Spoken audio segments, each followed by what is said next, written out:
Hello again, 7th grade. Excuse my voice, my throat is hurting quite a bit today, so I am sounding a little scratchy, but I am here today to show you how to find a book for your quarter 2 book project. So there are two ways to figure out what kind of book you should read. So first, like I showed you, you can type in your Lexile. So I'm going to use a student as an example here. So I'm going to do 830 with the high number being 980. Okay. Then I can scroll down and choose something that I'm interested in. So I'm going to do science fiction and fantasy. And then I'll click search. You can of course choose a subcategory if you'd like. So if you want to be more specific, if you're really into ghosts right now or monsters, anything like that.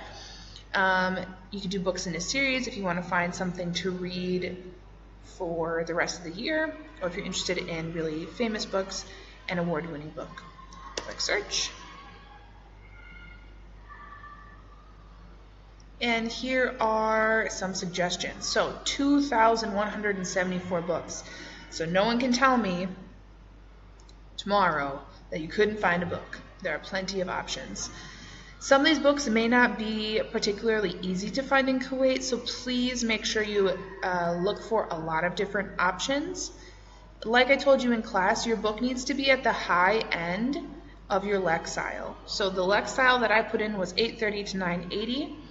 Ideally, you would read a book that's 980 plus, but anything over 900 or close to 900 will do. So 890 would be great, whereas 840, not so great. That's very close to the bottom end. Okay? This is how you do a search based on your Lexile. You can see Harry Potter, The Gateway. Here you could find some other ideas. A lot of you like graphic novels, and you of course are welcome to read those as long as they have a high Lexile. So let's see what I can find for a science fiction graphic novel in this Lexile range. I have 7 options. That's pretty decent. So Monkey King, Frankenstein, some good options for that Lexile range. Now, if you want to pull up a book that you already have, so say you have a book, you're excited to read it, but you're not sure if it's appropriate for this project, this is what you can do. You can type in the author, you can type in the title, so we'll just do this, Diary of a Wimpy Kid. I truly, truly hope not a lot of you are reading this book still, since we know it is for low readers. Okay. So here are the books. Say you're going to read The Meltdown. That score is 960. Okay. So for some of you that will be appropriate. For some of you that's actually too hard. And for some of you that's way too easy. That doesn't mean that Diary of a Wimpy Kid is a 9th grade book. It just means that it has words in there that give it this high score. And lastly, in the cover of your book is always a number for the book.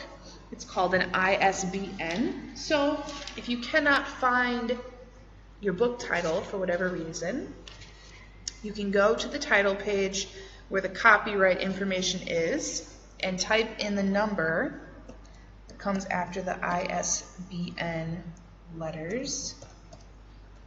4295. It wasn't even typing.